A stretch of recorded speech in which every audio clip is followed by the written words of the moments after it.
Haleluya. Somat. Ini dia.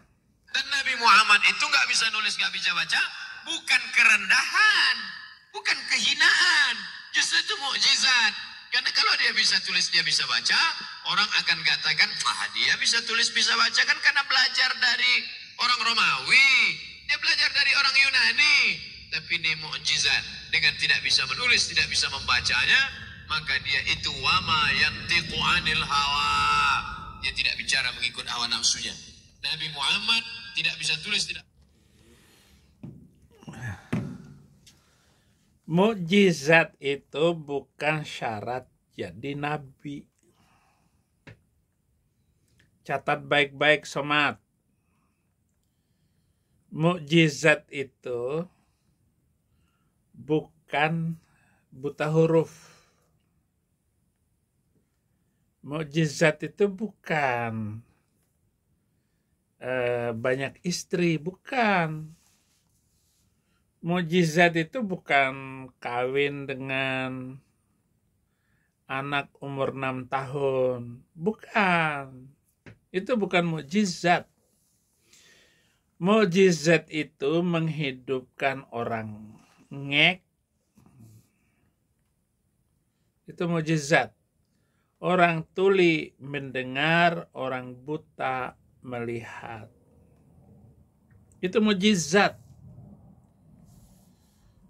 Mukjizat itu bukan belah bulan tanpa saksi. Siapa yang menyaksikan belah bulan?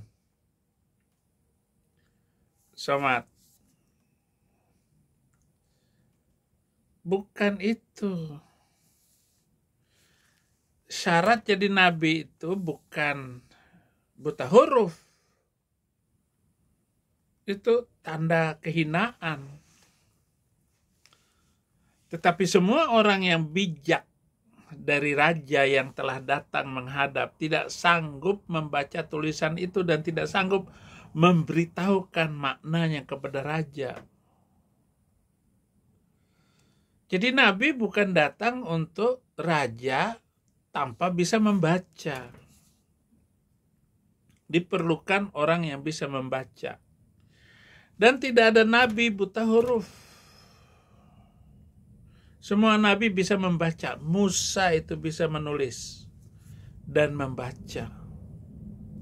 Orang mengerti ucapan kata-katanya. 2 Korintus 3 ayat 14, tetapi pikiran mereka telah menjadi tumpul, sebab sampai hari ini selubung itu masih tetap menyelubungi mereka.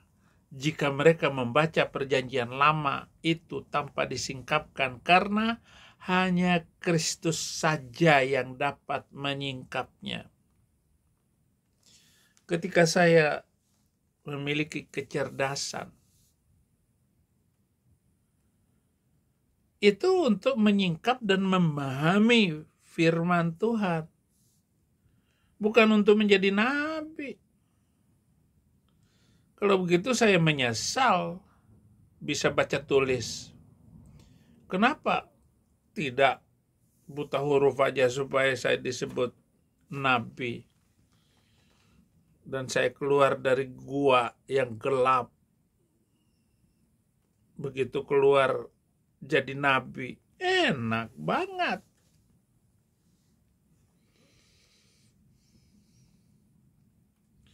Nanti kamu akan kamu akan bilang bahwa menjadi nabi itu adalah meniduri banyak perempuan, Mat. Kayak kelakuan kamu itu, Mat. Agim. Itu Agim itu masih waras.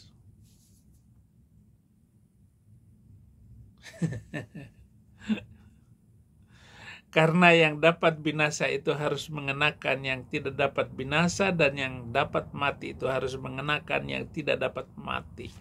Kita hidup di dalam Kristus ini supaya kita tidak mati. Mati rohani ini yang paling bahaya. Jangan sampai kamu mati, rohanimu makin mati. Kenapa kamu sekolah di luar negeri, Mat? Supaya mengikuti Nabi? Nggak bisa. Jangan sampai hidupmu binasa, Semat. Dengar baik-baik. Menjadi Nabi itu satu, harus bermukjizat.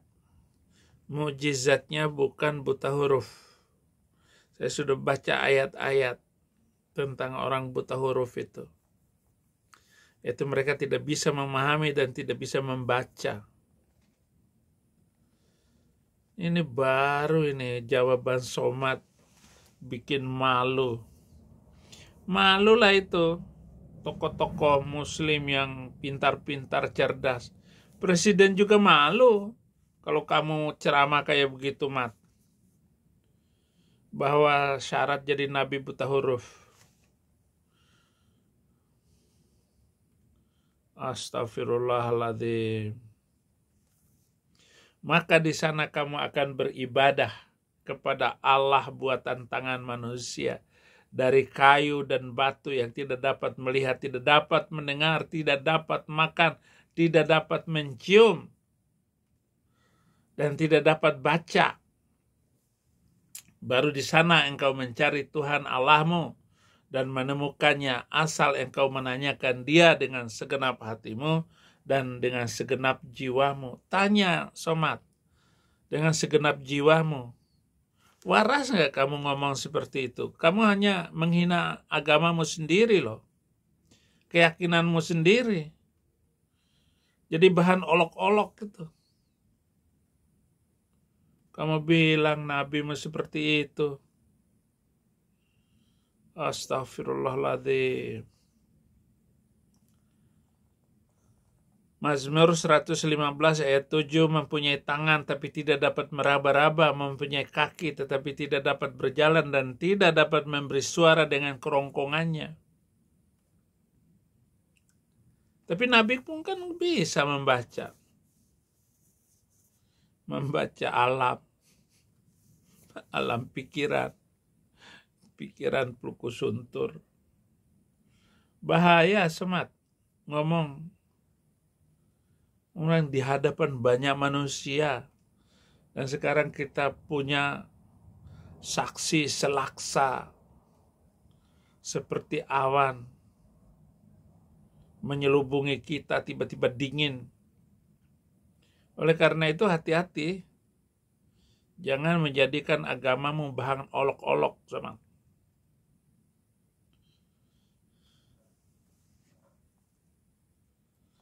Berhala itu sama dengan olong-olong orang-orangan.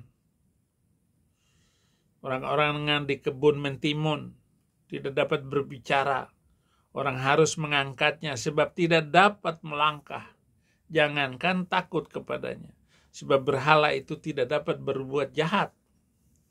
Oleh karena itu hati-hatilah, Semat. Bertindaklah hati-hati agar kamu waras berpikir. Masa antara Yesus dengan Muhammad itu 600 tahun? Yesus bisa membaca. Musa 1500 tahun sebelum kedatangan Yesus bisa membaca, menulis. Dan kalau nggak ada tulisan Musa, kita tidak tahu cerita apa yang terjadi sebelumnya. Begitu hebatnya tulisan Musa dan hukum-hukum yang ditetapkannya. Sadar, Semat,